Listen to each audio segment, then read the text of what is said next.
So now it's time to check in on what's going on in Cuckoo for Cocoa Puff world, aka the left, right? With the progressives and the establishment Democrats who kind of sort of are at war with each other right now, as the vote for the Speaker of the House was supposed to be close, right? Nэнsi Pelоси was the front runner, obviously, right? And then you had Kevin McCarthy, who is the GOP leader, who was supposed to present a challenge this year to Pelosi. So there was some legitimate questions about Pelosi's speakership in terms of would she retain this power.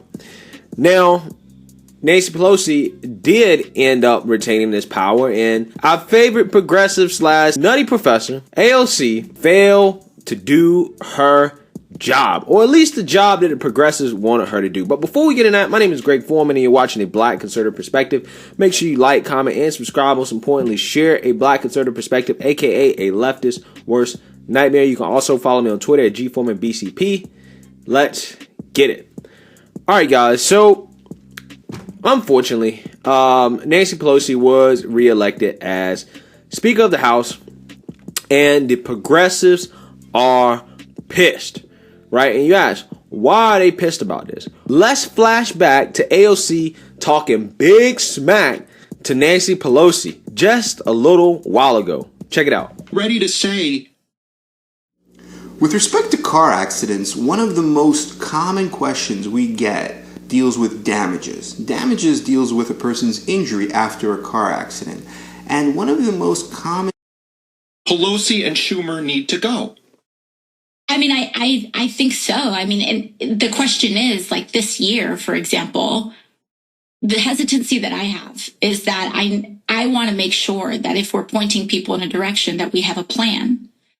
And my concern, and this I acknowledge as a failing, as something that we need to sort out, is that there isn't a plan. How do we fill that vacuum?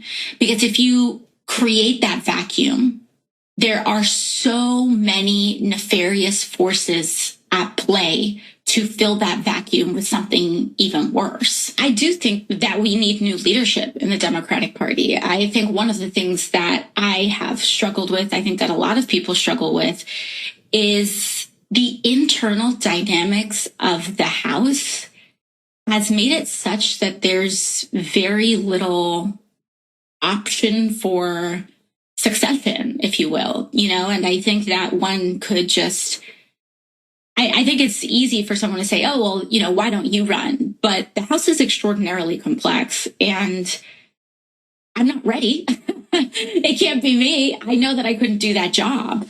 And so even conservative members of the party who think Nánsi Pelоsi is far too liberal for them don't necessarily have any viable alternatives, which is why whenever there's a challenge, it kind of collapses. And that is, I think, the result of just many years of power being concentrated in leadership with a lack of, real grooming of the next generation of leadership. So that was just AOC a couple weeks ago saying that the Democratic Party needed new leadership. And a lot of progressives were thinking that this House vote that just happened was the time to send a message to the Democrat Party, because the plan was to get Nánsi Pelоsi to introduce a bill and to force a vote on Medicare for all in the House before this vote for Speaker of the House came up, right?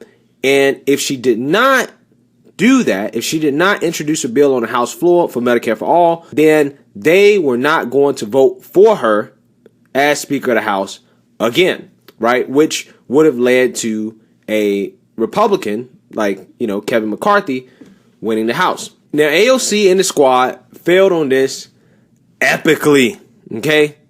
They failed. They folded like origami, I'm telling you. So as you can see here, you have Nánsi Pelоsi winning with 116 votes, and McCarthy coming in a close second with 209. Wow, that was razor sharp. So you have Ocasio-Cortez voting yes. Ilhan Omar Presley, yep, she voted yes. Rashida Tlaib, let's see, yep, she voted yes. And who's the other one? It don't matter, right? All of them voted yes. They all folded, right? They all folded. So the progressive mad because they wanted AOC and the squad to withhold their votes from Nancy Pelosi for Speaker of the House if she did not force a vote on Medicare for all. So the progressives were thinking that, okay, y'all need to come out here and not vote for her. It doesn't matter what happened. Even if the Republicans end up winning the Speaker of the House, it don't matter. We're punishing Pelosi and the establishment Democrats for not pushing our agenda. So when it came time to actually do that, obviously they folded. You know, it's kind of a bad thing for us as Republicans that the squad failed to do their job. Again, like I said, don't trust a Democrat to do your dirty work. But at Dell Technologies, we started by making the cloud easier to manage. But we on Twitter, it was trending. It was actually pretty funny.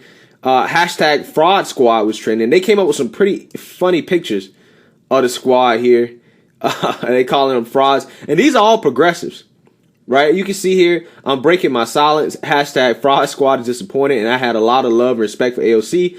But there's absolutely no reason why AOC couldn't have abstained again. We will disagree on this one, AOC. But please remember, people are dying, starving, homeless, drowning in debt.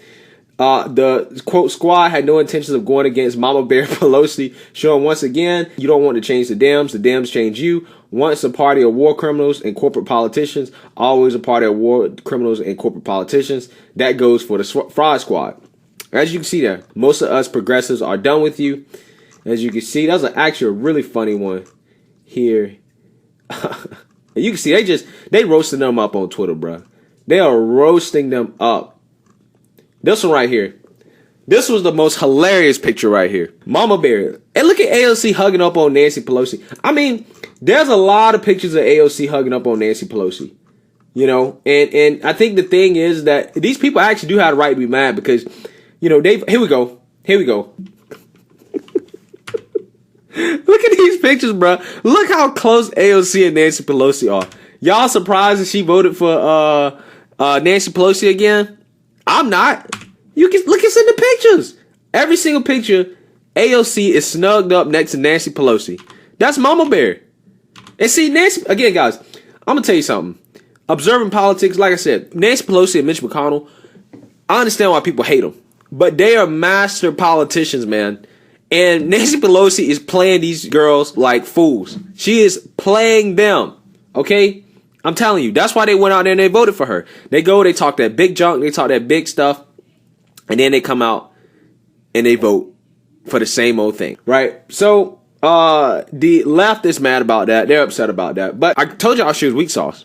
When she came out in that video a couple weeks ago talking about well, I don't know if I could be speaker. I don't know what would happen if we got rid of her. I mean, even though I think we need new leadership, you know, it's going to create a void and a hole that can be filled with even worse shoes. I just don't know what to do.